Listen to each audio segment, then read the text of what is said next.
Je passais devant la maison de mon gendre et j'ai décidé d'aller voir comment il allait. Mais quand j'ai vu la voiture de ma femme à la porte, une voiture brillante, Lexus argenté qui aurait dû être dans notre garage, mon cœur se serra avec un pressentiment de problème. Quelque chose. C'est faux, pensai-je, et je m'approchai discrètement de la fenêtre, essayant de ne pas me trahir.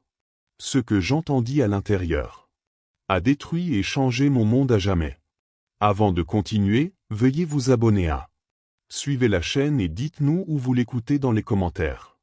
Quand le vieux fou signera enfin les papiers, nous avons tout prévu. La voix de Margaret résonna par la fenêtre entr'ouverte comme un poison dans mes veines.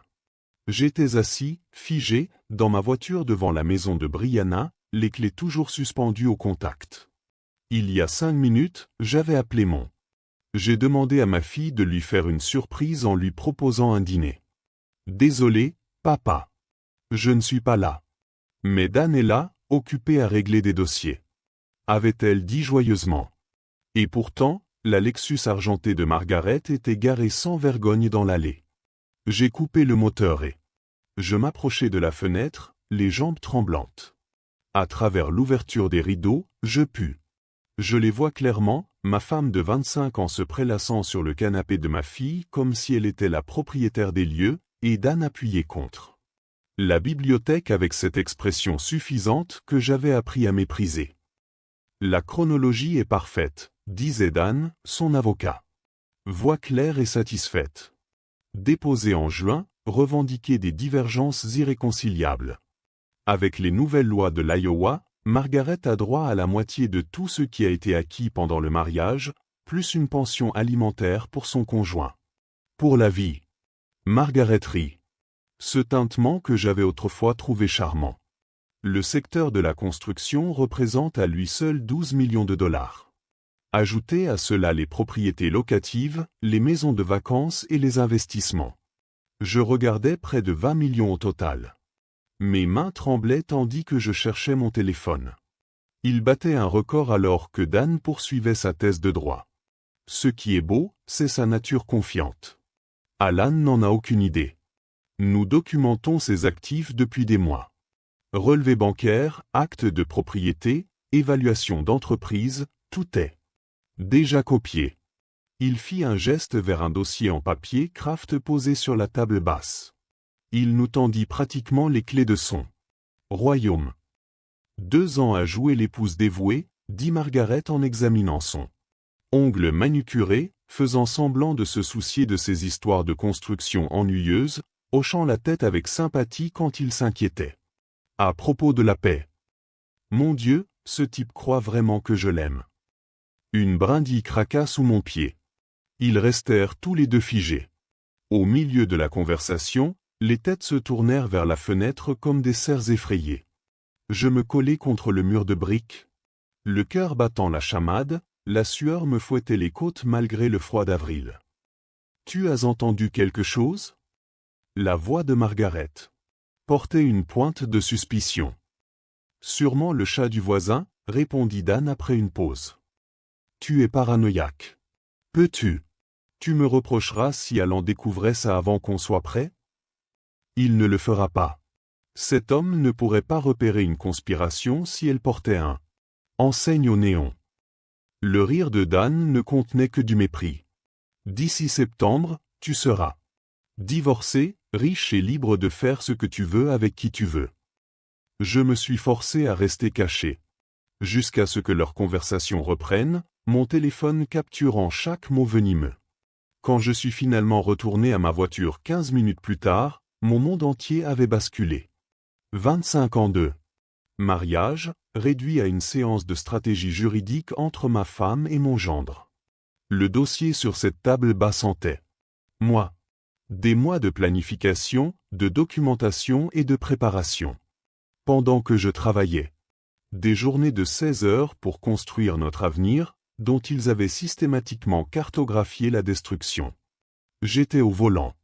En regardant mes mains enroulées autour du volant, les mêmes mains qui avaient bâti un empire de la construction à partir de rien, qui avaient fourni tout le réconfort dont Margaret avait bénéficié, qui l'avait accompagnée jusqu'à l'hôtel lorsque son propre père Il a refusé d'assister à notre mariage. La voix de Margaret résonnait dans ma mémoire. Cet homme croit vraiment que je l'aime. Le pire, jusqu'à il y a 30 minutes, c'est que je l'ai fait. La porte d'entrée s'est ouverte juste au moment où je prenais mes clés de voiture. Margaret est apparue la première, son sac à main de créateur se balançant nonchalamment à ses côtés, suivi de Dan ajustant sa cravate avec. Ils pratiquaient la précision. Aucun d'eux ne s'attendait à me retrouver assis dans ma Honda, et le choc se lisait sur le visage de Margaret comme une gifle. « Alan !» Sa voix monta d'une octave. « Qu'est-ce que tu fais là ?» J'ai forcé mon expression à ressembler à quelque chose de normal, même si mon boutonnait dans mes oreilles. 25 ans de. Le mariage m'avait appris à lire ses humeurs, mais apparemment, elle n'avait fait que jouer la comédie.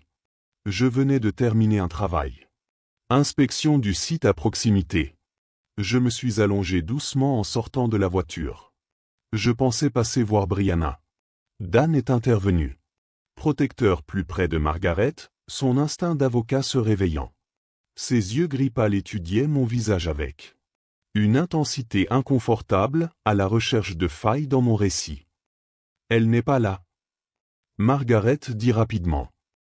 On était juste en train d'aider Dan à organiser des documents juridiques pour un client. Le mensonge roula. Elle laissa échapper un son de voix avec une aisance naturelle. Combien de mensonges avais-je digérés au fil des ans sans poser de questions ? Oh, dis-je en gardant ma voix. Léger, conversationnel. Je pensais que tu serais au travail jusqu'à 18 heures aujourd'hui. Tu n'as pas mentionné quelque chose à propos du Henderson ? Une demande en mariage ce matin ? Une lueur de panique traversa son visage. Je suis parti tôt. Mal de tête. Désolé de l'apprendre. Se tourna vers Dan avec une amabilité artificielle, travaillant sur une affaire intéressante.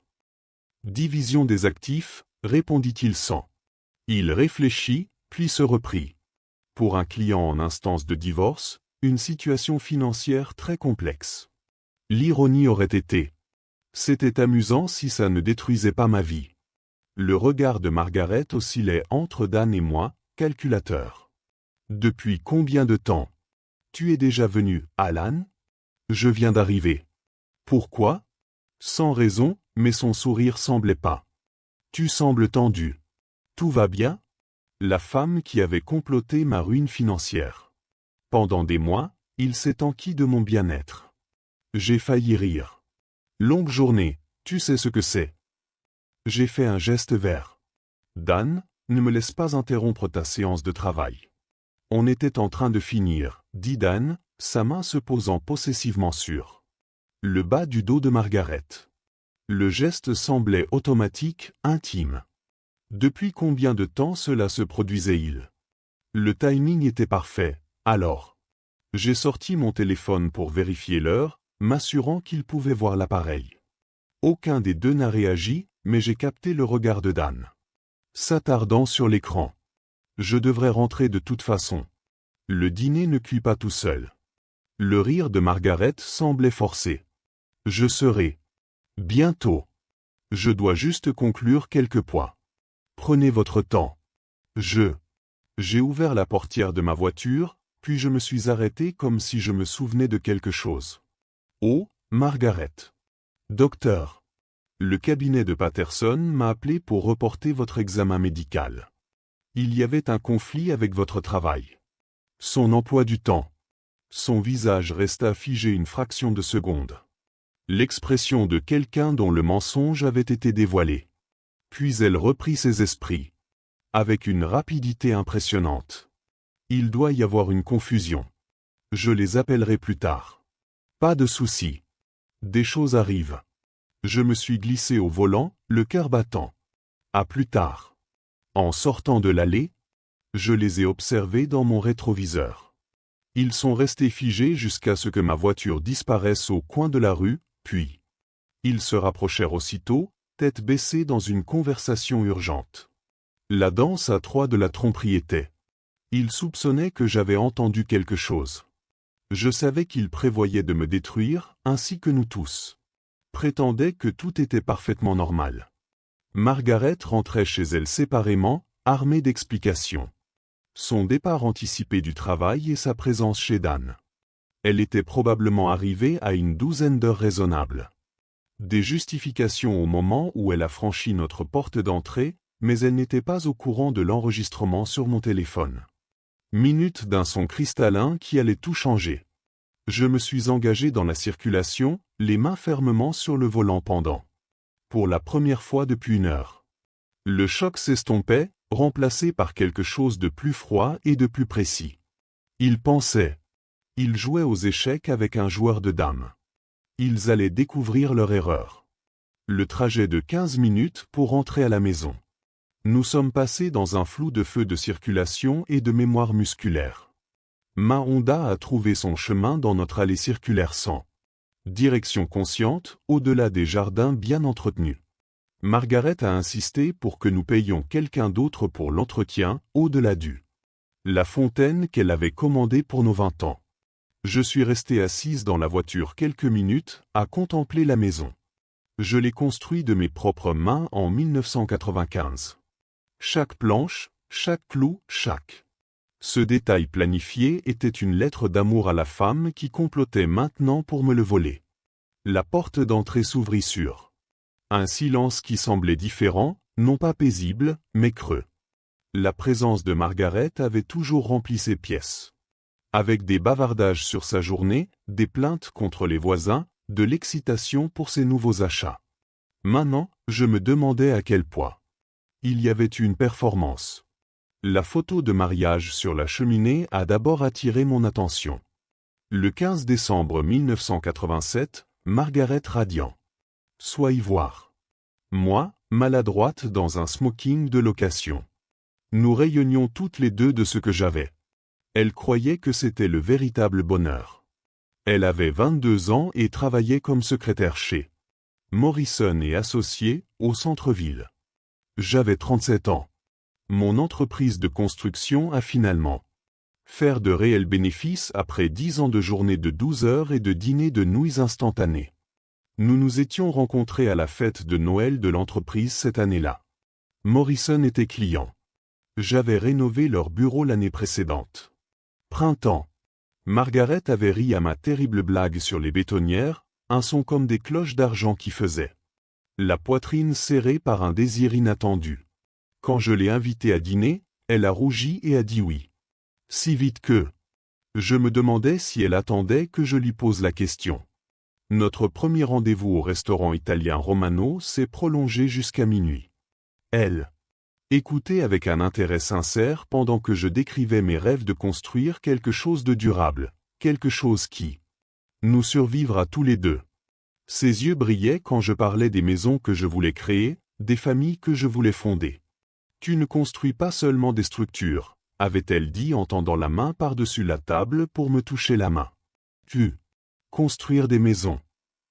Je l'avais demandé en mariage 6 mois plus tard. La table de la cuisine accueillait notre 25e anniversaire. Carte d'anniversaire de décembre dernier. L'écriture de Margaret, toujours élégante à l'encre bleue. À mon merveilleux mari, merci. Tu as réalisé tous mes rêves. À 25 années de bonheur supplémentaire. Tout mon amour, Margaret. Tout son amour. La phrase avait un goût amer. Je suis allé à la salon où les photos de bébé de Brianna bordaient les étagères intégrées que j'avais fabriquées pendant la grossesse de Margaret. Le 8 juin 1995, jour de la naissance de notre fille. Margaret, épuisée, mais radieuse. Tenant notre miracle au visage rouge comme si elle avait été créée pour la maternité. Ces premières années avaient été les plus heureuses de ma vie. Margaret s'est investie dans son rôle de mère avec la même intensité qu'elle avait autrefois mise dans la planification de notre mariage. Réunions parents-professeurs, matchs de foot, fêtes d'anniversaire aux thèmes élaborés. Elle a documenté chaque instant avec une fierté maternelle inébranlable. Tu es le meilleur père du monde, m'a-t-elle dit le soir où Brianna a obtenu son diplôme de fin d'études secondaires. Des larmes coulaient sur son visage tandis que nous regardions notre fille recevoir son diplôme. Elle va accomplir des choses incroyables. À cause des fondations que tu lui as données. Les fondations que je lui ai données, pas nous. J'avais. Les fissures étaient déjà visibles à l'époque. Je me suis enfoncé dans mon fauteuil inclinable en cuir, celui dont Margaret se plaignait toujours qu'il était trop laid. Pour le salon formel, et laisser les souvenirs m'envahir. Notre croisière en Alaska pour nos 10 ans. Margaret. J'étais vraiment ravi des glaciers et de la faune. La remise des diplômes de Brianna, nous étions tous en pleurs lorsqu'elle traversait le pont. La scène avec son diplôme de psychologie. Les matins de Noël remplis de rires et de chaos. Margaret insistait pour décorations élaborées qui ont nécessité des semaines d'installation et une journée de démontage. La gratitude s'est-elle transformée en sentiment de droit? Quand le remerciement pour cette vie s'est-il transformé, nous méritons bien plus encore. L'enregistrement sur mon téléphone contenait la réponse, Margaret n'avait pas aimé. Moi dans des années, peut-être des décennies. Chaque baiser, chaque célébration d'anniversaire. Chaque « je t'aime » murmuré dans l'obscurité avait été calculé. Une manipulation conçue pour me faire travailler, gagner de l'argent, créer une richesse qu'elle pourrait éventuellement revendiquer comme sienne. Des années de ma vie réduites à une séance de stratégie juridique. J'étais assis dans l'obscurité grandissante de notre salon, entouré par l'évidence de ce que je croyais être un mariage heureux, et j'ai senti quelque chose de froid et d'analytique s'installer sur le chagrin. Margaret pensait jouer sur le long terme, se positionnant pour un gain financier maximal tout en maintenant déni plausible. Elle ignorait totalement que son mari possédait le même esprit stratégique que celui qui avait construit une construction. Un empire à partir de rien. La donne était sur le point de changer. Le silence du salon m'enveloppa tandis que je m'efforçais de penser comme l'homme d'affaires que j'avais toujours été. Quand le comportement de Margaret était-il passé d'un véritable partenariat à positionnement calculé? La réponse est venue avec une clarté inconfortable. 2020, quand Cole Construction a décroché le contrat du centre municipal de Morrison. 50 millions de dollars sur 3 ans. Le plus grand projet de l'histoire de l'entreprise. Je rentrais ce soir d'avril en m'attendant à une fête, peut-être au champagne, certainement. Le soutien enthousiaste qui m'avait soutenu à chaque étape précédente. Au lieu de cela, Margaret avait été assis à la table de la cuisine avec un magazine immobilier et une calculatrice. Cela signifie que nous pouvons enfin nous permettre la maison sur Elm Street, avait-elle annoncé sans lever les yeux. Celui avec l'allée circulaire et la piscine. Les Henderson. Ils demandent 4,2 millions. Ni félicitations pour cet exploit, ni fierté pour un travail qui emploierait 300 personnes. Je me suis concentré sur ce que mon succès pouvait lui apporter. Margaret, je n'ai même pas encore commencé le projet. Il y a la conception, les permis, les négociations avec les sous-traitants, mais l'argent est garanti, non? Elle m'avait enfin regardé, ses yeux vers calculateur. Enfin, une fois qu'on a signé le contrat, la ville doit payer. La conversation avait duré 2 heures. J'ai planifié les dépenses dans les moindres détails. La nouvelle maison, l'adhésion à un country club, les voitures de luxe, les voitures européennes. Vacances. Pas nos dépenses, les siennes. Les pronoms étaient pourtant révélateurs. J'étais trop concentré sur la logistique du projet pour m'en rendre compte. En 2021, les exigences ont augmenté. Le country club. L'adhésion est devenue incontournable lorsque les Patterson ont rejoint Riverside Hills. Notre chalet de vacances parfaitement adapté à le Wisconsin devint embarrassant comparé à la propriété des Johnson à Aspen. Margaret commença à faire des allusions à d'autres épouses dont les maris savaient vraiment comment traiter une femme. L'intimité physique disparut peu à peu. J'avais alors lentement attribué cela à l'âge et au stress. Les chambres séparées sont devenues nécessaires à cause de mes ronflements, bien que Margaret ne se soit jamais plainte de ronflements en 23 ans de mariage. Les conversations sont passées des discussions sur notre époque au récit détaillé de Margaret sur ce que possédaient les autres familles. Atteint ou affiché. Le mari de Sarah Mitchell lui avait offert une Mercedes pour leur anniversaire. Elle l'avait mentionné le mois dernier. Coupant son saumon avec une précision chirurgicale simplement parce qu'il appréciait tout ce qu'elle avait sacrifié pour leur mariage. Sacrifié comme si soutenir ma carrière tout en vivant dans le luxe avait. Une perte personnelle importante s'était produite. L'amitié avec Dan s'était intensifiée après le mariage de Brianna en septembre 2023. Soudain, Margaret fut fascinée par les procédures judiciaires, posant des questions hypothétiques. Des questions sur le partage des biens et les droits conjugaux pour une amie qui aurait besoin de conseils. Elle avait commencé à recevoir des appels téléphoniques qui l'ont envoyé dans l'autre pièce en prétendant qu'il s'agissait de discussions de clubs de lecture ou de comités de bénévoles. Réunion. Combien de ces appels étaient des séances de complot? J'ai sorti mon téléphone et j'ai réécouté des extraits de enregistrement du jour. La voix de Dan. Nous documentons ses atouts depuis des mois. Le rire de Margaret. 25 ans à jouer l'épouse dévouée. La documentation réalisée. Sens maintenant. L'intérêt soudain de Margaret pour mes rapports financiers. Ces questions sur les évaluations d'entreprise, insistait sur le fait d'avoir des comptes joints tout en conservant ses propres cartes de crédit. Elle menait reconnaissance pendant que je construisais l'empire qu'elle prévoyait de voler. Mais Margaret avait commis une erreur cruciale dans sa planification stratégique. Elle avait sous-estimé l'homme qui avait bâti le charbon. Construction à partir d'un seul camion et d'un ensemble d'outils empruntés. Le même esprit analytique qui avait navigué pendant 35 ans. Les projets de construction, les négociations collectives et les contrats municipaux étaient désormais axés sur un autre type de résolution de problèmes. Il pensait jouer aux échecs avec quelqu'un qui ne connaissait pas les règles. Margaret avait passé des mois durant, elle a positionné ses pièces en pensant que je n'avais jamais remarqué l'échiquier.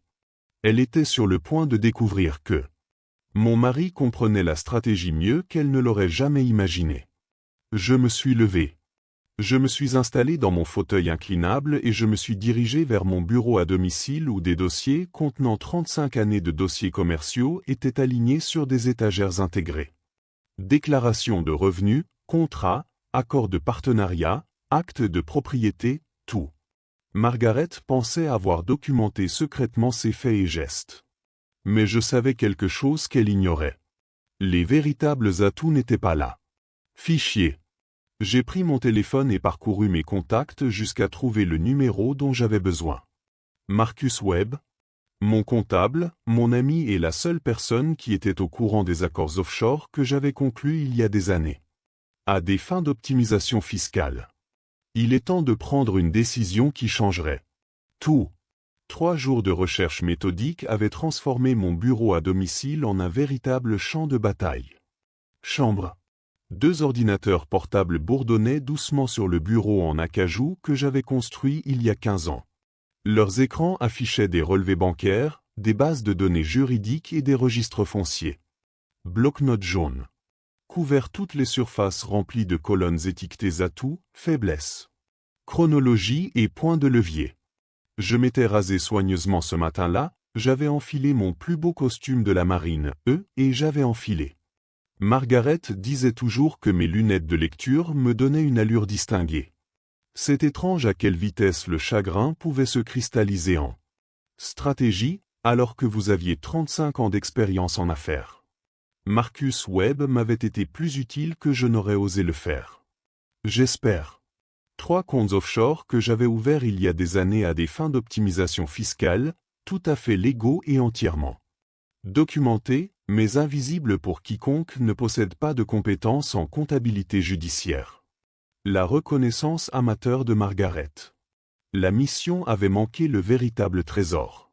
Elle avait catalogué le royaume visible, tandis que les joyaux de la couronne étaient restés cachés à la vue de tous. Mais Margaret aussi avait été occupée. Ses relevés de cartes de crédit racontaient une histoire fascinante. 47 000 $ de transferts non autorisés sur 8 mois, acheminés vers une banque commune. Un compte d'épargne que je n'avais jamais ouvert. Le nom du bénéficiaire m'a fait serrer la mâchoire. Daniel Thompson. Ils avaient positionné eux-mêmes en tant que partenaires financiers bien avant que leur complot de divorce ne commence. Déjeuner de luxe au Riverside Country Club, soins spa à $300, designer. Achat de vêtements qui coïncidaient étrangement avec les réunions de son club de lecture. Chaque dépense peignait une photo d'une femme se préparant à une nouvelle vie. Le 8e sac à main H&M sur 500 qu'elle avait acheté mardi dernier était particulièrement ironique étant donné qu'elle s'était plainte du coût des courses le matin même. Les vulnérabilités se sont révélées encore plus révélatrices. Mes contacts dans le secteur de la construction s'étaient montrés généreux avec des informations sur l'avocat le plus ambitieux de Davenport. L'homme qui projetait de me voler ma fortune se noyait dans dette. $180 000 de prêts étudiants et $8 500 de loyer mensuel pour les bureaux choisis. Une image plutôt prudente et une réputation croissante de vouloir prendre des raccourcis éthiques lorsque les délais de paiement deviennent serrés. Thompson est un avocat avisé, m'avait confié Jim Morrison de Morrison Concrète autour d'un café. Mais il a des goûts de champagne. Un budget bière. Je dois près de $25 000 à 3 de mes sous-traitants. Il promet toujours un paiement la semaine prochaine, puis disparaît à l'échéance. Site web du barreau de l'État a révélé 2 plaintes éthiques rejetées l'année dernière. Toutes 2 concernaient une mauvaise gestion des fonds de clients. Les plaintes ont été rejetées, mais documentées. Dans les milieux juridiques, même les plaintes infructueuses ont terni la réputation des professionnels. Je me suis adossé à mon fauteuil en cuir, examinant les renseignements recueillis au cours de 72 heures d'enquête patiente.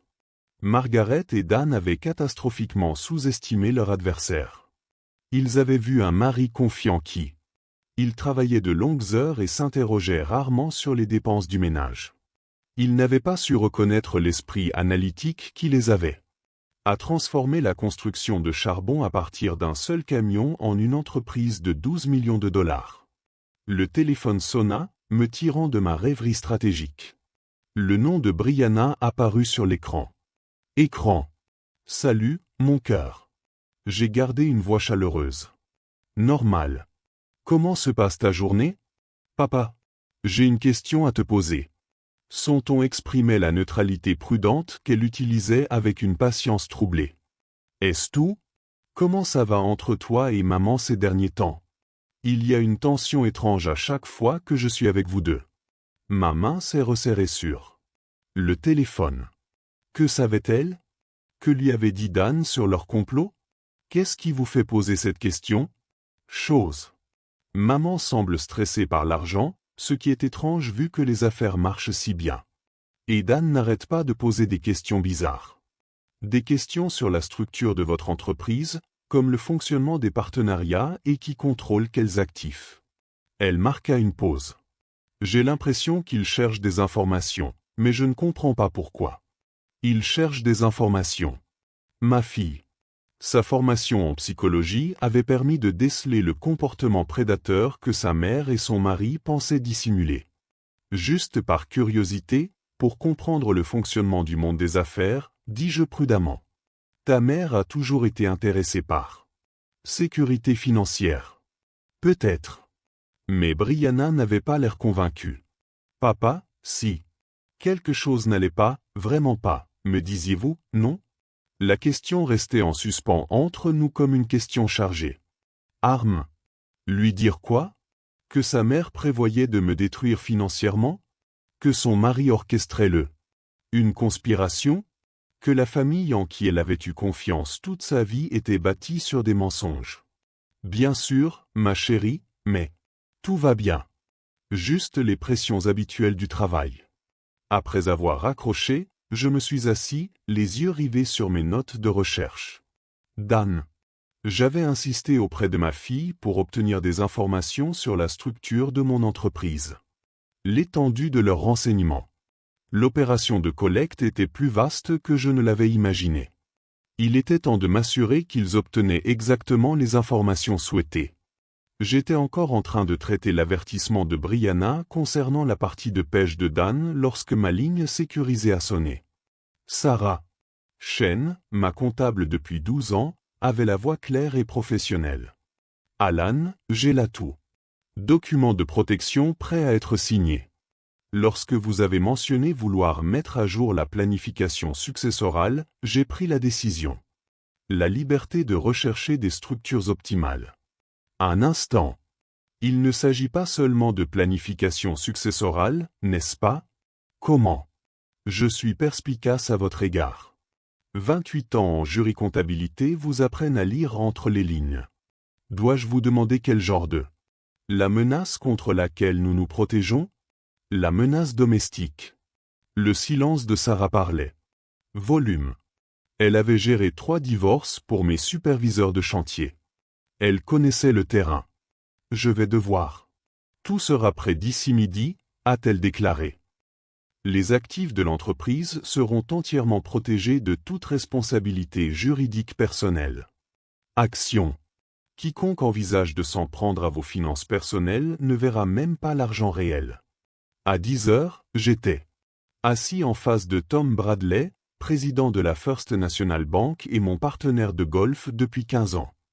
La salle de conférence en acajou sentait le café et le cuir. Un territoire familier où j'avais négocié des dizaines de prêts à la construction. Vérification de la sécurité du compte, dis-je en faisant glisser les documents sur la table polie. J'ai besoin de tous les documents communs. Les points d'accès ont été vérifiés et temporairement gelés en attendant la confirmation de l'identité. Tom haussa légèrement les sourcils. Complet, Alan. Chaque compte joint, chaque ligne de crédit et chaque système de paiement automatique. Chacun. Puis-je demander? Tu ne peux pas. Mais j'ai souri en le disant. Combien de temps la sécurité doit-elle durer? Dès votre signature, tous les titulaires de compte recevront une notification les informant de l'accès. Nécessite une vérification en personne avec une pièce d'identité avec photo et une documentation secondaire. Tom observa mon visage. Cela va sérieusement gêner Margaret. J'y compte bien. La sécurité est assurée. Activé à 11h47 juste au moment où Margaret s'asseyait pour son déjeuner hebdomadaire à Riverside Country Club avec 3 autres femmes de travailleurs du bâtiment. Mon téléphone a vibré. Première transaction refusée à 12h03. J'étais en train d'examiner les offres des entrepreneurs lorsque Margaret m'a appelé, paniqué, à 12h50. Alan, il y a un problème avec notre compte. Ma carte a été refusée à midi et quand j'ai appelé la banque, ils m'ont dit qu'il y avait une retenue de sécurité. Savez-vous? Rien à ce sujet? Parfaite innocence. Aucune mention du compte joint au nom de Dan. Aucune reconnaissance due. Il manquait 47 000 $. Elle n'a jamais admis avoir transféré de l'argent à mon insu. Sécurité. Attendez. Ça a l'air sérieux. Ont-ils dit ce qui a déclenché le problème? Une question de vérification d'identité et d'accès au compte. C'est embarrassant, Alan. Je suis assis ici avec Linda, Suzanne et Janet, et je ne peux même pas payer mon déjeuner. La détresse dans sa voix était authentique, non pas parce que sa conspiration était menacée, mais parce que son statut social avait été compromis public. Après 25 ans de mariage, je connaissais les priorités de Margaret. Je vais appeler Tom Bradley immédiatement, lui ai-je assuré. On va régler ça. Mais je n'ai pas appelé Tom. J'ai pris la voiture. Sur le chantier où mon équipe coulait les fondations du nouveau centre médical. Les sons familiers. Les machines et les voix des ouvriers semblaient rassurantes après 3 jours de guerre financière. Mon téléphone vibrait de SMS. Tout au long de l'après-midi. Margaret 13h47, je n'arrive toujours pas à accéder à aucun compte. C'est ridicule. Margaret 14h23, la secrétaire de Tom Bradley dit qu'il est là. Des réunions toute la journée. Quel genre de président de banque est trop occupé pour ses meilleurs clients? Margaret, 15h15. Même notre. Mon crédit d'urgence est gelé. Comment suis-je censé faire mes courses? Chaque message m'apportait une satisfaction sinistre. Pendant 25 ans, Margaret avait pris la sécurité financière pour acquise alors que je travaillais. Des semaines de 60 heures pour y parvenir. Elle ressentait maintenant ce qu'elle ressentait lorsqu'elle Cette sécurité a disparu sans prévenir. La réaction de Dan s'est avérée encore plus intéressante. À 16h30, l'enquêteur Mike Rodriguez a appelé pour faire le point. Thompson a tenté d'accéder à son compte partagé avec votre épouse 3 jours plus tard. Fois cet après-midi. En vain, il a tenté de retirer des fonds de ce qui semble être un compte en fiducie. Probablement le fonds d'éducation de votre fille qu'il gère. Il est également gelé, conformément à vos instructions. Son comportement. Appel téléphonique furieux aux représentants de la banque. Menace de poursuite judiciaire. Demande de parler à la direction. L'avocat classique, trop sûr de lui, découvre que son influence s'est évaporée. À 18h, j'étais chez moi pour examiner le dossier. Bataille financière quotidienne depuis mon bureau. Chaque compte partagé est gelé, chaque ligne de crédit conjointe suspendue, chaque système de paiement automatique nécessitant mon autorisation personnelle. Margaret a accès à 25 ans de. Sa richesse accumulée s'était réduite à l'argent liquide qu'elle transportait dans son sac. Les mesures de sécurité étaient totalement juridiques, un mari protégeant les biens matrimoniaux en attendant l'examen de la planification successorale. Tom Bradley confirmerait que les protocoles bancaires standards avaient été scrupuleusement suivis. Mais Margaret et Dan. Ils comprenaient parfaitement le message. L'homme qu'ils avaient prévu de piéger financièrement ne se défendait plus. Mon téléphone. J'ai appelé le numéro de Margaret à 18h47, mais la voix qui a répondu était désespérée et non manipulatrice. Il était temps de. Voyez à quelle vitesse les conspirateurs se sont retournés les uns contre les autres lorsque leurs plans ont commencé à s'effondrer. L'agent de sécurité de Thompson & Associates après les heures de bureau a à peine levé les yeux alors que Margaret se précipitait dans le hall à 19h15, ses talons claquaient frénétiquement sur le sol en marbre. Je savais. Cela parce que Mike Rodriguez s'était positionné dans le café en face de la rue avec une vue dégagée sur l'entrée du bâtiment. L'appel frénétique que Margaret avait lancé depuis notre allée, Dan, il faut qu'on se parle immédiatement. Il y a eu un terrible problème, avait été suffisamment fort pour que notre voisin l'entende. Pas que Margaret. Je ne me souciais plus de discrétion. Au 14e étage, le bureau d'angle de Dan brillait de l'intensité d'une séance d'urgence. À travers sa fenêtre, toute personne munie de jumelles pouvait voir 2 silhouettes penchées sur une table de conférence recouverte de documents, leur langage corporel criant « Gestion de crise ». Il sait. La voix de Margaret résonnait. L'ancien système de ventilation du bâtiment jusqu'au cabinet comptable voisin où le contact de Mike avait un bureau. Allan sait quelque chose et il coupe tout. Je ne pouvais même plus acheter d'essence pour ma voiture. La réponse de Dan fut cinglante. Professionnel, sa voix de plaideur engagé. Le timing n'est pas fortuit. Il y a 3 jours, tu as dit qu'il était arrivé à l'improviste chez Brianna, juste au moment où nous discutions de stratégie. Il a dû entendre quelque chose. Qu'a-t-il bien pu entendre? Suffisamment pour comprendre. On ne plaisante pas. Des papiers bruissaient tandis que Dan examinait les documents. Margaret, nous devons supposer qu'il a enregistré notre conversation. Tout. Nous avons parlé des actifs, du calendrier, de la stratégie, tout cela potentiellement documenté. Le silence qui a suivi en dit long. 2 conspirateurs réalisant que leur victime avait plusieurs coups d'avance alors qu'ils la félicitaient. Se fier à leur intelligence. Que faire?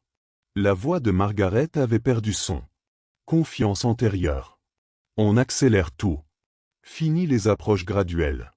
Fini les positions prudentes. Lundi. Ce matin, je demande le divorce en urgence avec pension alimentaire immédiate. Nous affirmons qu'Allan se livre à des activités.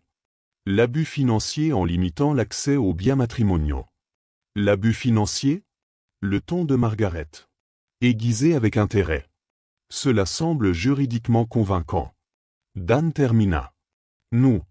Le dépeigne comme un mari autoritaire qui utilise l'argent pour manipuler et intimider.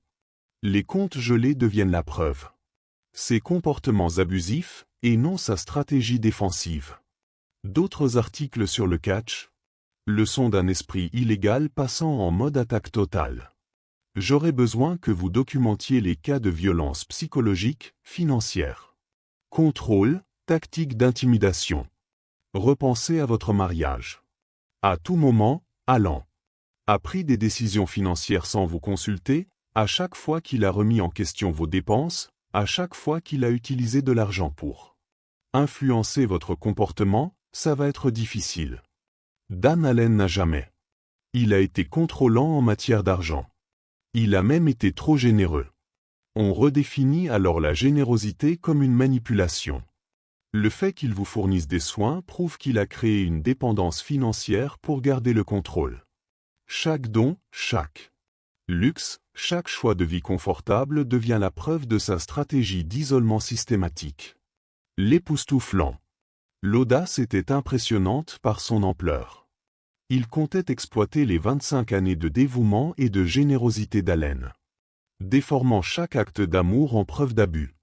Et Brianna? Margaret. Elle ne va pas automatiquement prendre mon parti. Sa formation en psychologie la rend sceptique à tout égard. C'est vraiment parfait. La voix de Dan exprimait la satisfaction d'un homme qui avait trouvé son argument final. Brianna. L'hésitation à vous soutenir témoigne immédiatement de la façon dont Allen a manipulé la dynamique familiale. Positionner sa formation en psychologie comme quelque chose qu'Alan a exploité pour monter sa propre fille contre celle de sa mère. Besoins émotionnels. Vous voulez faire de notre fille un témoin contre son père?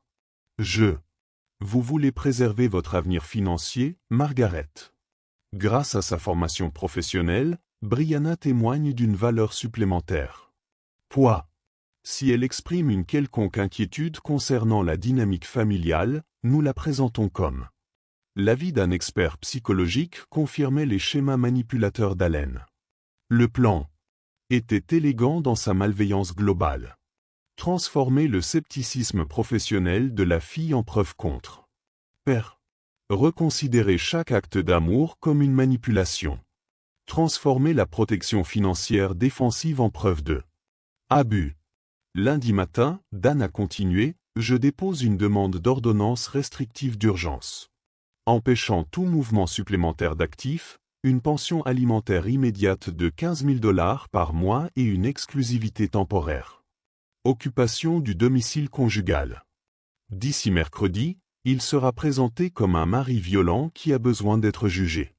Surveillance pour prévenir toute nouvelle intimidation financière. Et s'il riposte? Ensuite, nous escaladerons la situation. Accusation de harcèlement s'il vous contacte directement. Allégation de harcèlement criminel s'il enquête sur notre activité. Allégation de maltraitance psychologique s'il remet en question l'une de nos accusations. La voix de Dan exprimait une satisfaction froide. La beauté de la loi sur les violences conjugales, c'est que le déni devient une preuve de culpabilité. Plus il se bat, plus il paraît autoritaire. Le rire de Margaret ne contenait aucune chaleur. Pauvre Alan. Il n'a aucune idée de ce qui l'a déclenché. 25 ans à jouer. Un mari confiant. Il était temps de lui apprendre que les gentils garçons finissent derniers. Ils ont passé 1 heure de plus à se coordonner. Leurs histoires, en établissant des méthodes de communication sécurisées et en se préparant à ce que Dan a appelé une guerre juridique totale. Chaque conversation, chaque interaction, chaque transaction financière serait documentée comme preuve de la loyauté d'Allen. Schéma d'abus systématique. La conspiration avait évolué d'un simple vol d'actifs à campagne de diffamation visant à détruire non seulement les finances d'Allen, mais aussi sa réputation, son relation avec sa fille et sa place au sein de la communauté qu'il avait contribué à bâtir pendant 3 décennies. Comme l'a déclaré Margaret. Elle a finalement quitté le bâtiment à 21h30, son téléphone vibrait déjà avec le premier message stratégique de Dan. N'oubliez pas, vous êtes. Tu n'es plus une épouse en colère. Tu es une victime terrifiée, trouvant enfin le courage d'échapper à son agresseur. La guerre avait officiellement commencé. Samedi matin, Margaret et Brianna se trouvaient à Calf Luna. Le B Astro, où elles partageaient leur brunch mère-fille mensuel depuis 5 ans. Margaret avait choisi leur coin habituel. Table, intime, privée, parfaite pour des conversations confidentielles. Mais ceci, il était temps qu'elle se positionne comme une femme recherchant l'aide professionnelle de sa fille plutôt que le soutien maternel. Brianna, j'ai besoin de te parler de ton père. La voix de Margaret exprimait une vulnérabilité soigneusement dosée. Je crois qu'il a un problème mental. Brianna posa sa tasse de café avec une précision délibérée. Elle utilisait des méthodes pour se mettre en mode thérapeute. Quel genre de mal, maman? Des comportements contrôlants, de la paranoïa. Il a restreint mon accès à nos comptes, prétextant des raisons de sécurité. Mais Margaret a laissé. Sa voix s'éteint, laissant l'imagination de sa fille combler les vides. Depuis combien de temps cela dure-t-il? Des mois, peut-être plus. J'ai simplement attribué cela au stress au travail. Mais hier, il m'a complètement exclu de tous les comptes que nous partagions. Je ne pouvais même pas m'acheter un déjeuner. Brianna s'est penchée en avant, son formation psychologique engagée malgré l'implication personnelle. Maman, financière. Le contrôle peut être une forme de violence domestique, mais il peut également s'agir d'une gestion financière légitime lors de transitions d'entreprise. Ou des problèmes juridiques. Quelle est l'explication de papa? La question était trop directe, trop neutre professionnellement. Margaret s'attendait à un soutien émotionnel, pas à une analyse clinique. Il prétend qu'il s'agit d'une simple question de sécurité, mais Brianna. Je suis marié avec lui depuis 25 ans. Ce n'est pas une routine. C'est une punition pour quelque chose. Une punition pour quoi? Margaret hésita. Que pouvait-elle révéler sans dévoiler sa propre conspiration? Je crois qu'il me soupçonne d'avoir. Je remets en question notre mariage. Peut-être essaie-t-il de m'intimider pour que je reste. Maman. La voix de Brianna portait la patience de quelqu'un qui a passé des années à soigner des patients manipulateurs. Êtes-vous en train de me dire que papa est financièrement en difficulté? Tu abuses de toi pour empêcher le divorce, ou tu me dis que tu envisages le divorce et que papa protège ses biens. La distinction était trop proche de la vérité. Margaret changea de tactique. Je vous dis que votre père a fait preuve de. Concernant les changements comportementaux. En tant que psychologue, j'ai pensé que vous pourriez avoir une idée de ce qui se passe. Psychologue, je dirais que les changements comportementaux majeurs ont généralement des déclencheurs identifiables. Que s'est-il passé? Il y a quelques jours, cela aurait pu pousser papa à restreindre soudainement l'accès à son compte? L'esprit de Margaret s'emballa. Brianna était trop bien entraînée à accepter la manipulation émotionnelle sans preuve. Chaque question révélait les lacunes de Margaret. Récit de victime. Je ne sais pas ce qui l'a déclenché. C'est ce qui m'effraie.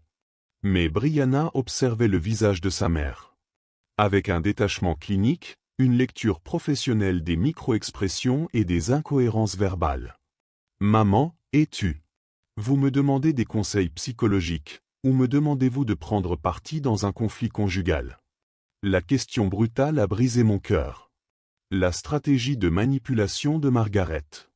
Sa fille n'allait pas lui apporter le soutien émotionnel qui aurait validé sa décision. Son récit de victime. Je vous demande de m'aider à comprendre ce qui arrive à notre famille.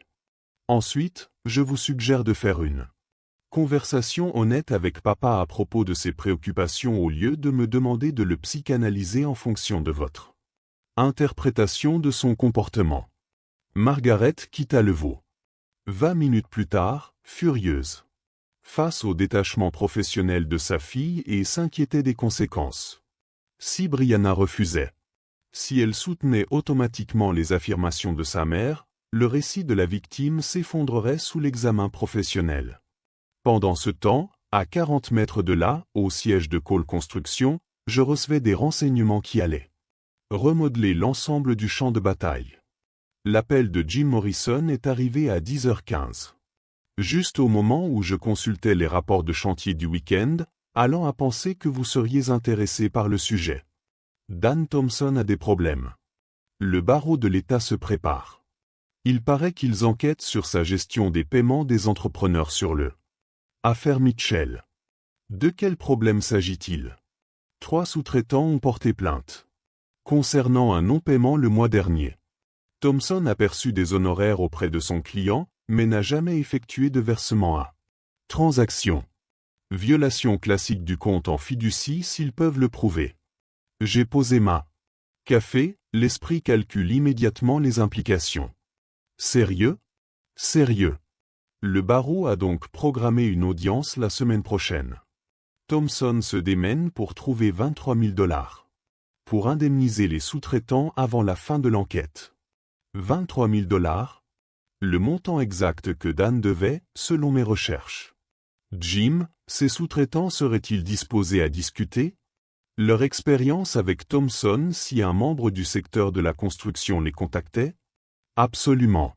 Ces gars-là sont furieux.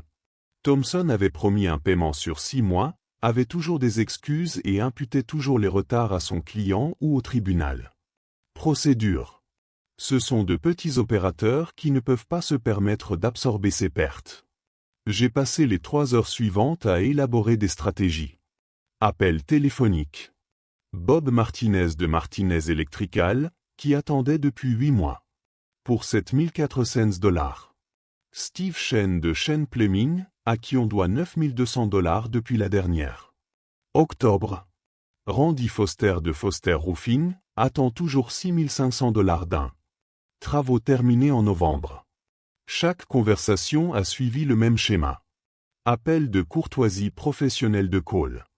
Vérification des références avant de faire appel à Thomson pour des services juridiques. Chaque entrepreneur est prêt à partager ses références. Avertissement sur les pratiques de paiement de Dan, ses raccourcis éthiques et son manque de fiabilité professionnelle. À 13 heures, j'avais des preuves documentées du comportement systématique de Dan consistant à utiliser les services clients. Compte fiduciaire comme service bancaire personnel, en violation des réglementations du barreau de l'État et en induisant les sous-traitants en erreur sur les paiements. À 14h30, j'ai appelé la ligne d'assistance téléphonique du barreau de l'État pour les plaintes éthiques. Je souhaite déposer une plainte. J'ai déposé une plainte officielle pour faute professionnelle d'un avocat, ai-je indiqué au spécialiste de l'accueil. Daniel Thomson a engagé dans un modèle de violation des comptes de fiducie des clients et a fait des déclarations trompeuses à l'industrie de la construction. Professionnel. Le formulaire de plainte demandait une documentation détaillée. J'ai fourni nom des entrepreneurs, montant dû, chronologie des fausses déclarations et preuve de l'abus systématique des fonds des clients par Dan. 3 autres entrepreneurs ont accepté. Servir de témoin si nécessaire. À 16 heures, le cabinet de Dan recevait appel du barreau concernant les procédures d'enquête accélérée et la présence obligatoire aux audiences. Sa réputation professionnelle, fondement de son complot contre moi, faisait désormais l'objet d'un examen éthique formel. À 16h47. Vers 17h, mon téléphone a vibré, j'ai reçu un SMS de Mike Rodriguez. Thomson vient de quitter son. Il porte 3 cartons de dossier et se dirige vers sa voiture. Tu veux que je te suive? Pas besoin. Je réponds. Je sais exactement là où il va. Dan se dirigerait directement vers Margaret, la panique prenant le dessus sur sa prudence habituelle. La conspiration qui avait commencé avec confiance et une planification minutieuse était sur le point de devenir une course désespérée pour survie. Laissez-les paniquer. Laissez-les faire des erreurs. La véritable guerre ne faisait que commencer. 2 jours de crise professionnelle avaient donné à Brianna le temps de digérer tout ce qu'elle avait vécu. Appris. Le trajet jusqu'au siège de Cole Construction lui donnait l'impression de se diriger vers un règlement de compte qu'elle avait évité toute sa vie d'adulte. L'immeuble de bureau se dressait solidement sur le ciel d'avril. Briques, acier et travail soigné. Tout était en verre. La tour prétendait l'être, mais elle ne l'était pas. Sarah, ma secrétaire depuis 8 ans, accueillit Brianna avec la chaleur réservée aux les membres de la famille qui sont venus sur les chantiers et au pique-nique d'entreprise. Il t'attend, ma puce. Vas-y. Je me suis levé quand elle est entrée, lisant son langage corporel avec l'attention minutieuse que j'avais apprise en observant les humeurs de Margaret. Pendant 25 ans. Mais Brianna se comportait différemment.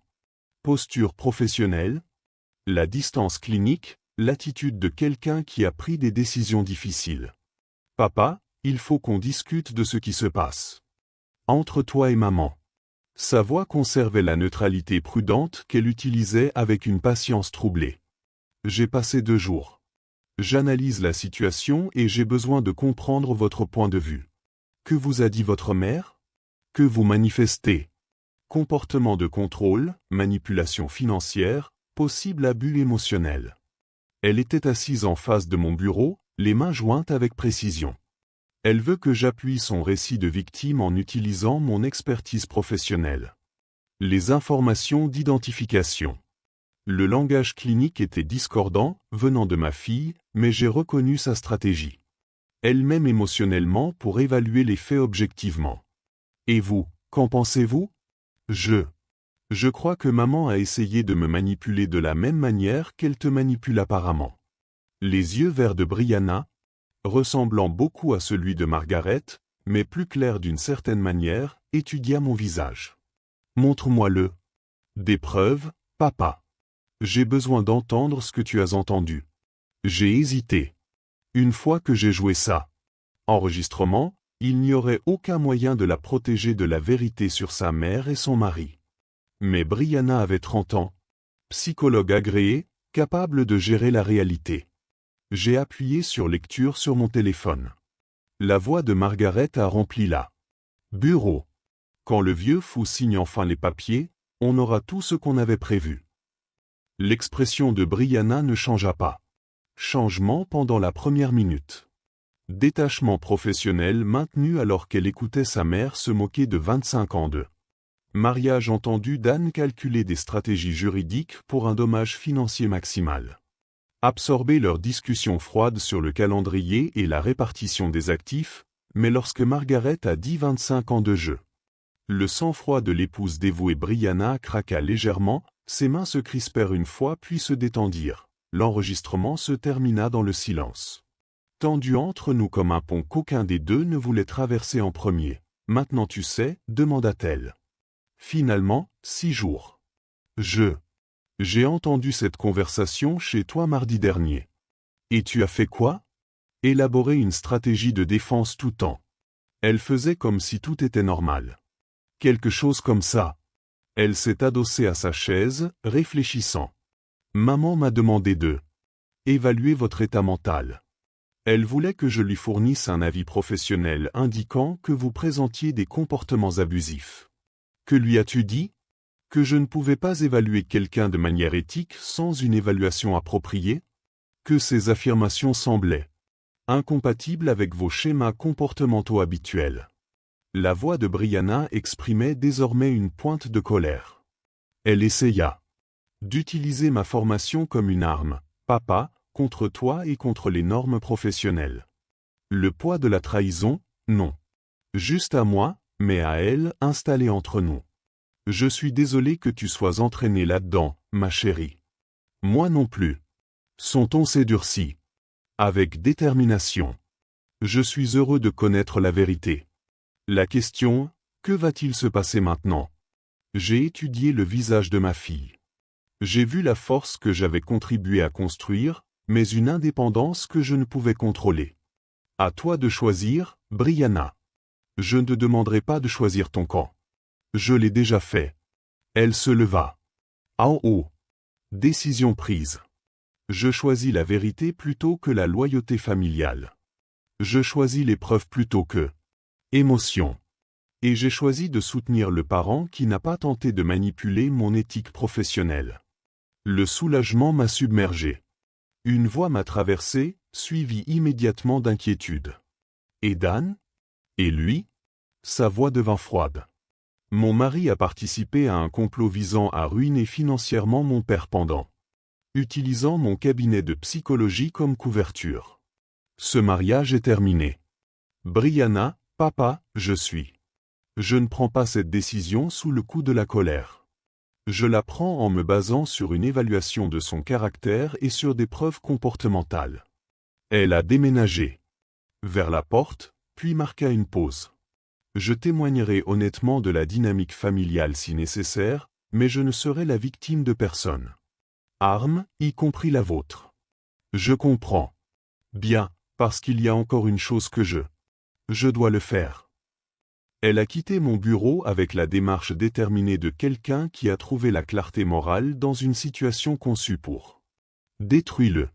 20 minutes plus tard, elle rentrerait chez elle pour affronter l'homme qui avait trahi non seulement moi, mais l'éthique professionnelle qu'elle avait mis des années à construire. J'étais assise seule dans mon bureau, entourée des preuves de 35. Des années de travail honnête, et j'ai ressenti quelque chose que je n'avais pas ressenti depuis le début de ce cauchemar. J'espère que la vérité pourrait. Importe vraiment. La clé de Brianna a tourné dans la serrure à 19h30 et Dan a été surpris. Son expression révélait qu'il ne s'attendait pas à la voir rentrer si tôt. Il s'affala sur le canapé du salon, les documents juridiques à la main. Éparpillés sur la table basse, une bouteille de whisky à moitié vide à portée de main. « Il faut qu'on parle », annonçai-je en posant mon sac à main baissé avec une précision délibérée. Journée difficile. Il ne leva pas les yeux du dossier qu'il prétendait. Révision. La déposition de Barrett a encore été reportée.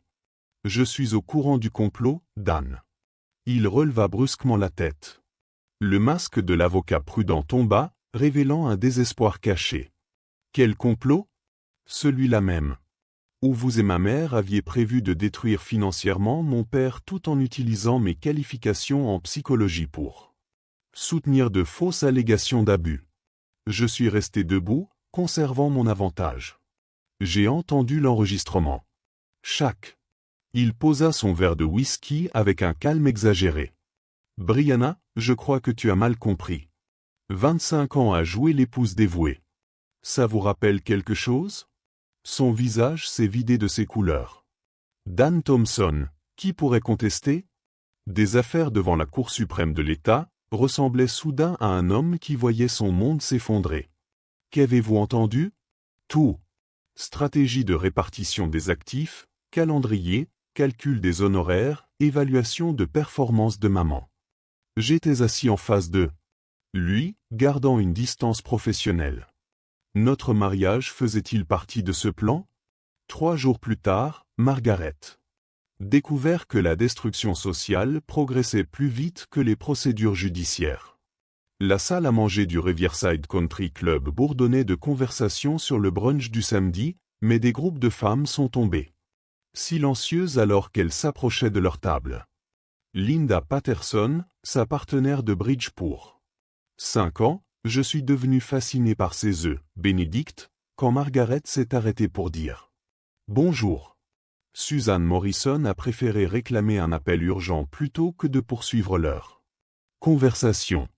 Lorsque Margaret atteignit sa table habituelle, elle comprit que la conspiration était devenue publique. Connaissance. Ma chère Margaret, la voix de Janet Crawford était faussement douce. Tu nous as manqué lors de la planification. Réunion du comité hier. Quelle réunion? Je n'ai pas été informé. Oh, je n'ai pas été informé. Vous avez compris le message? Nous avons dû procéder à des changements organisationnels. Vous comprenez? Margaret commençait à reconnaître. Modèle. Appel téléphonique non retourné, invitation descendue, porte sociale. Concluant avec une efficacité chuchotée. Pendant ce temps, je menais ma propre campagne. Avec beaucoup plus de succès. 35 ans de transactions honnêtes m'ont valu une crédibilité telle qu'aucune manœuvre juridique pourrait détruire. Mon déjeuner avec Tom Bradley à la banque s'est avéré stratégiquement productif.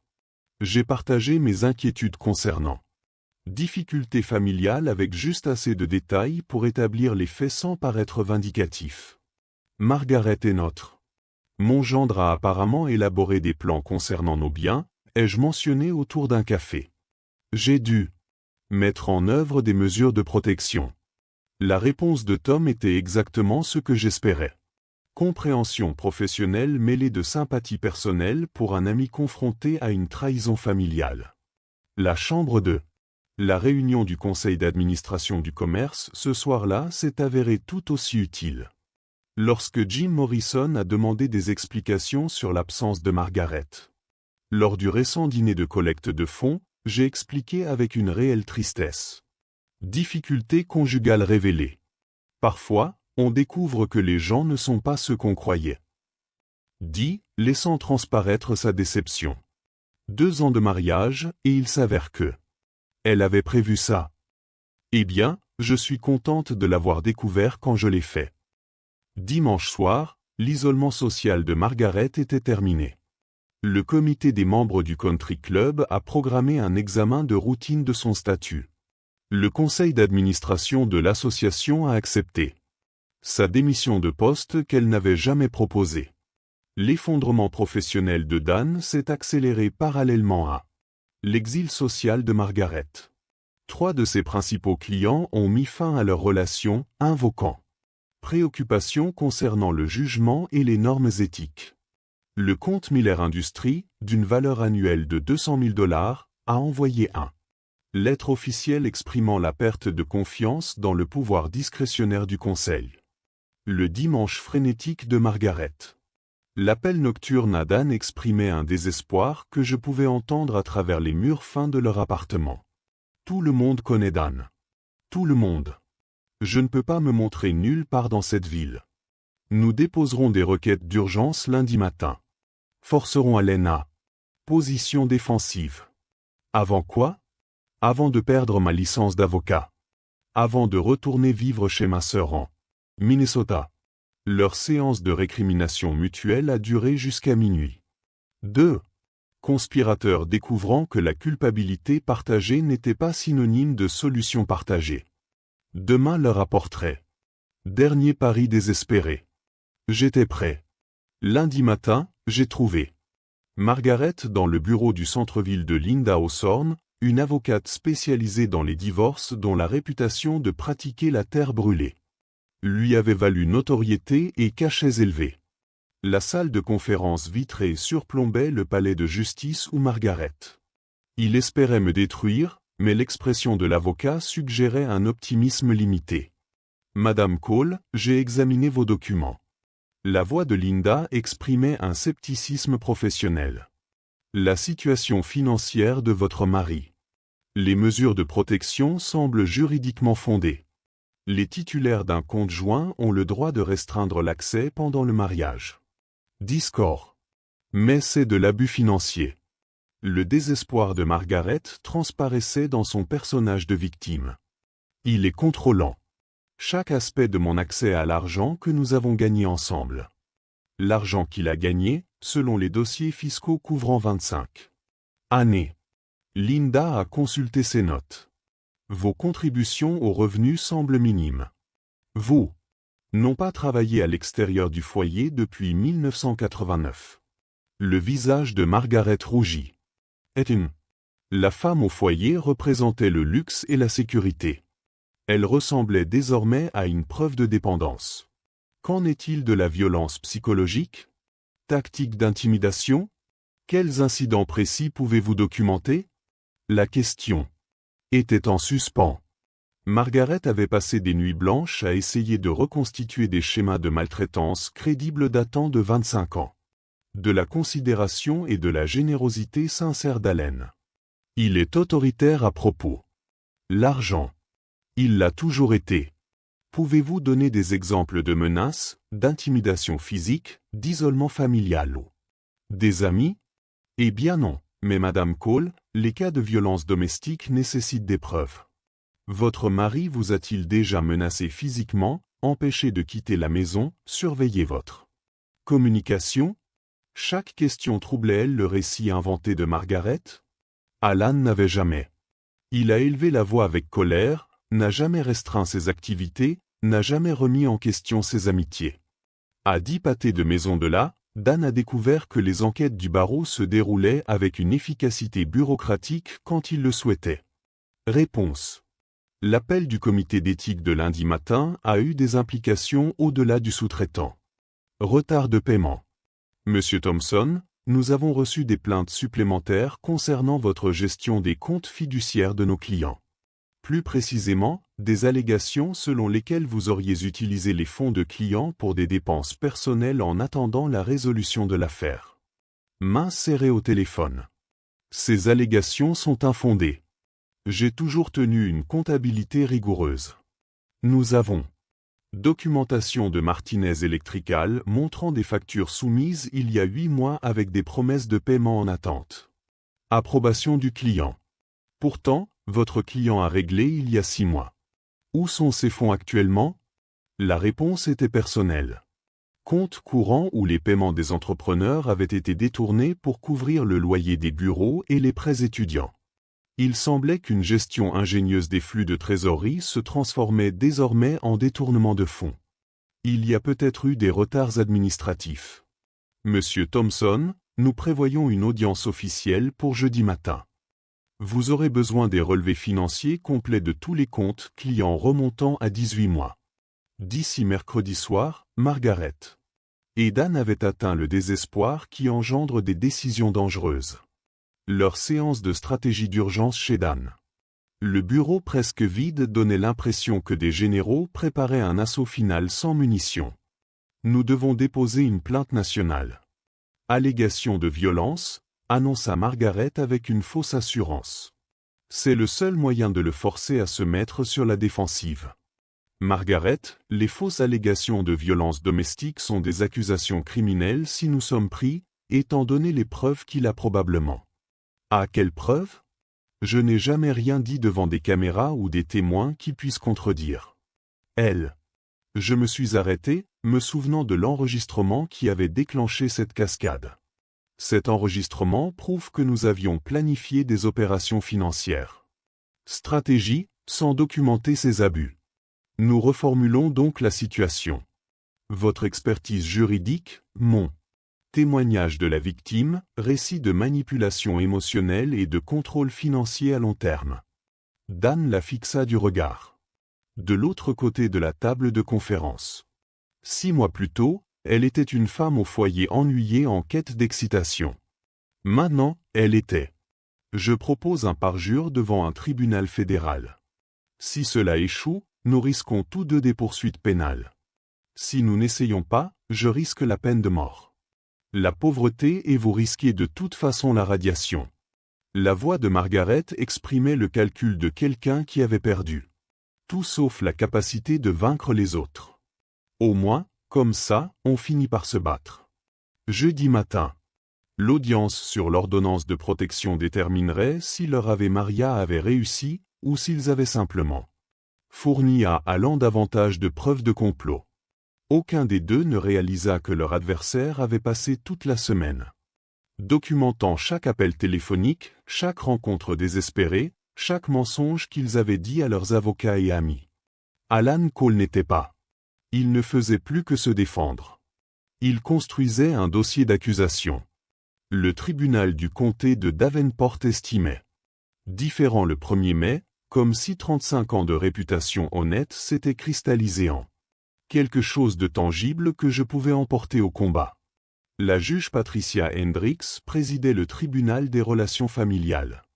Avec une efficacité déconcertante, ayant vu toutes les formes de tromperie familiale imaginables. Margaret était assise à la table des plaignants avec Linda Hawthorne, vêtue de la tenue soigneusement choisie d'une femme battue. Tenue classique, maquillage minimaliste, attitude nerveuse qui aurait pu être sincère compte tenu des enjeux. Madame Cole, commença le juge Hendricks. L'examen de la requête en ordonnance restrictive d'urgence. Vous alléguez que votre mari a commis des abus financiers. Intimidation. Pouvez-vous décrire des incidents précis qui vous ont fait craindre pour votre sécurité? La voix de Margaret tremblait de vulnérabilité pratiquée. Votre honneur, depuis des mois, mon mari restreint mon accès à nos comptes, surveille mes dépenses, menace sur ce qui arriverait si j'essayais de partir. Quel genre de menace, Madame Cole? Financière. Des menaces. Que je me retrouverais sans rien. Qu'il utiliserait ses relations d'affaires pour détruire ma réputation. Margaret. J'ai fait une pause pour faire effet. La semaine dernière, il m'a complètement coupé l'accès à l'argent, même pour les besoins de base. J'ai regardé mon épouse de 25 ans, elle se reconstruit avec une confiance croissante. Chaque mensonge sur le précédent, créant des abus fictifs de la part d'un homme qui avait passé des décennies à lui fournir tout le réconfort dont elle avait besoin. Le juge Hendricks s'est tourné vers mon avocat, James Morrison. L'accusé souhaite-t-il répondre? James s'est levé. Avec une autorité sereine, acquise au cours de 30 ans de pratique du droit sans subornation de parjure. Votre honneur, nous avons des preuves que les affirmations de Madame Cole sont non seulement fausses, mais font partie d'un complot délibéré visant à frauder le défendeur. Biens matrimoniaux. C'est une accusation grave, maître. Nous avons un enregistrement audio de Madame Cole et de son. Le co-conspirateur, Daniel Thompson, planifiait exactement ce scénario il y a 6 semaines. Le visage de Margaret devint blanc. Linda Hawthorne murmura frénétiquement à l'oreille de son client. Mais limiter les dégâts était impossible lorsque toute l'affaire était bâtie sur des mensonges. J'aimerais présenter la preuve a poursuivi James, reliant son téléphone au système audio de la salle d'audience. La voix de Margaret emplit la salle. Quand le vieux fou signe enfin. Les papiers, on aura tout ce qu'on avait prévu. Pendant 43 minutes, le juge rit. J'ai écouté le déroulement complet du complot. Les moqueries de Margaret à l'égard de notre mariage, les stratégies juridiques de Dan pour saisie de biens, leur plan calculé pour manipuler les qualifications de psychologie de Brianna. Cet homme croit vraiment que je l'aime, déclara la voix enregistrée de Margaret avec une cruauté désinvolte. J'ai regardé. Le récit inventé de ma femme s'effondre en temps réel. Son entraîneur témoigne de ses craintes pour sa sécurité. Est devenu absurde lorsqu'on le comparait à son rire enregistré sur la manipulation du vieux fou. Le juge Rhys a arrêté là. Enregistrement. Madame Cole, avez-vous une réaction à ce témoignage? La bouche de Margaret s'ouvrit et se referma silencieusement. Linda. Le visage de Hawthorne était devenu pâle lorsqu'elle avait réalisé que son client l'avait utilisé pour déposer des documents judiciaires frauduleux. Votre honneur? Linda a dit prudemment, je demande la permission de me retirer de cette affaire. Je n'ai pas été informé de ces circonstances. Lorsque j'ai accepté d'être représenté. Requête acceptée. Le juge Hendricks a fixé Margaret avec l'escalier qu'elle réservait aux parjures. Madame Cole, je rejette votre demande d'ordonnance restrictive avec préjudice. De plus, je transmets cette affaire au bureau du procureur de district pour enquête sur d'éventuelles accusations de parjure. Le verdict tomba avec une force définitive qui résonna dans la salle d'audience. 2 semaines plus tard, le divorce était prononcé. Le règlement reflétait l'erreur de calcul spectaculaire de Margaret. Sa tromperie avérée élimina toute demande de pension alimentaire pour son épouse et le contrat prénuptial qu'elle avait oublié, signé avec empressement en 197 la limitait à partage minimal des biens. La suspension de la licence d'avocat de Dan est devenue une révocation permanente lorsque le barreau découvert 127 000 $ de fonds clients manquants. La dernière fois que j'ai entendu parler de lui, il avait déménagé au Nebraska et travaillait comme assistant juridique. Brian a demandé le divorce le lendemain de l'audience, invoquant des divergences irréconciliables. Elle construit une nouvelle pratique axée sur la thérapie familiale avec une expertise particulière dans la reconnaissance des schémas de manipulation. 6 mois plus tard, Margaret travaille dans le commerce de détail du même centre commercial où elle avait autrefois dépensé mon argent en articles de luxe. L'ironie n'est pas perdue pour aucun de nous. J'ai reconstruit la réputation de Cole Construction plus solide que avant. Le soutien de la communauté lors de mes difficultés familiales s'est traduit par de nouveaux contrats et des relations d'affaires plus profondes. La maison semble différente maintenant, plus calme, mais plus authentique. Plus maintenant. Conversations improvisées ou affections calculées. Juste le bruit de la pluie sur les fenêtres que j'ai construites de mes propres mains dans une maison qui m'appartient enfin à nouveau. Margaret avait raison sur un point. J'avais vraiment cru qu'elle m'aimait. Maintenant, je connais la différence entre l'amour et la performance. Si vous avez aimé cette histoire, aimez cette vidéo et abonnez-vous. Rejoignez la chaîne pour atteindre le millier d'abonnés et partagez vos impressions sur cette histoire dans les commentaires. Pour écouter la suite, cliquez sur la case à gauche. Merci d'avoir regardé.